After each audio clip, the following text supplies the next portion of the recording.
Thank you so much, Nadine, for that very generous introduction. Chancellor, President, distinguished guests, graduates, parents. It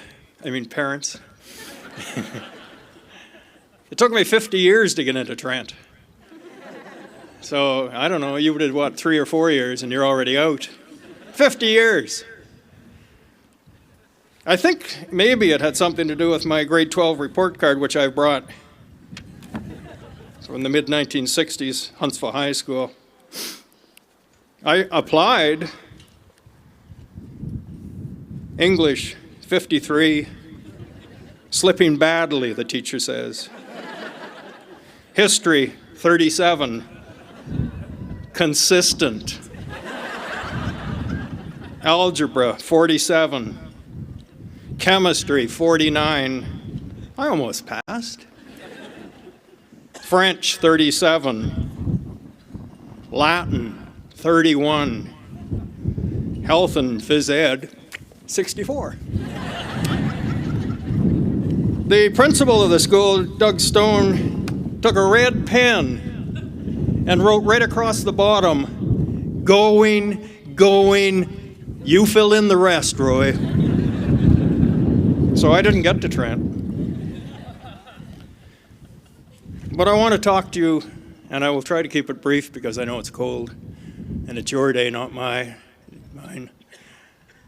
Second chances, making mistakes, learning from failure. They let me back into Huntsville High School in the fall. A new family moved into town, a very, very cute girl.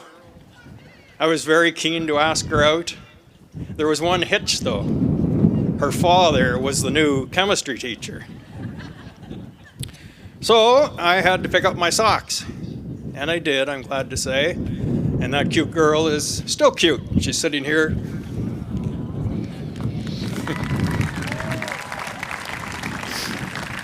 So Ellen and I had 4 children, 2 of whom came to Trent. Both graduated with 3-year degrees after being here for 4 years. Why is that? I think that's how they make money.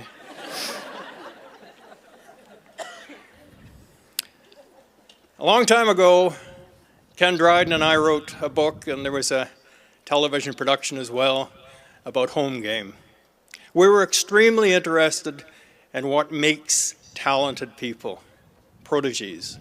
We did a lot of studies on them. We'd spent a lot of time with Wayne Gretzky and with Walter Gretzky.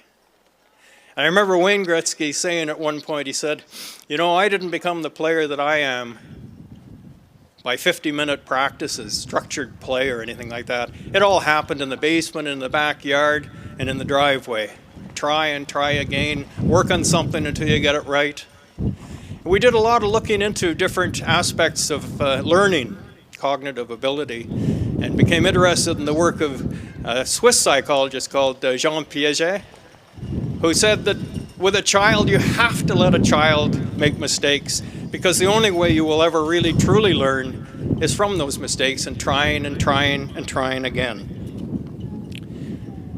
So making a mistake or having a failure is not a bad thing. It's something we tend to overprotect our children from now. Unstructured play is a good thing. In my profession, writing, good writing is actually good rewriting. You try it once, you do it again. You try it again, you try it again, you try it again until you think you've got it right, and even then an editor's going to change a lot of it. But it is working at it. Another writer whom you will all be familiar with, J.K. Rowling of the Harry Potter fame, put up a whole bunch of her rejection letters on Twitter and on social media this spring. She wanted people to see how often she had been rejected, how many times people said that she couldn't do anything right and it wasn't even worth there taking the time to read her manuscript. Harry Potter only got published, apparently, because the 8-year-old daughter of an editor at Bloomsbury saw the manuscript around the house and started reading it and got heavily into it, loving it.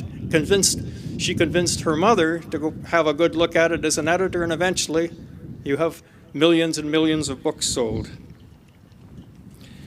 She says, the author of Harry Potter, failure is so important I've met so many people who don't want to try for fear of failure.